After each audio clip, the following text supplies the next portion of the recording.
teacher, and dear friends. Today I am here to discuss on a very important topic, the voice of Mother Nature.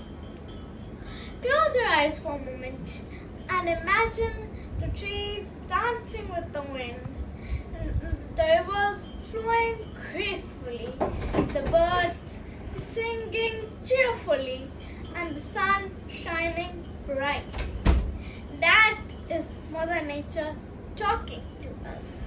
She speaks through the rustling leaves, the flowing rivers, and the chirping birds. But sadly, we are not listening. We are cutting down trees. Littering river and polluting air. Mother Nature is crying, and she is warning us with floods, storms, earthquakes, and heat waves.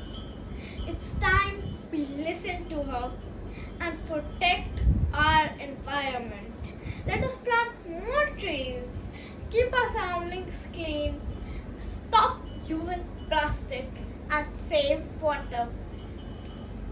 Let us be heroes who protect our earth. Remember, the earth is our home, the only planet with life. If we don't take care of it, who will? Now let's promise to love and respect Mother Nature to keep her voice alive and strong. Thank you. That's all for my speech.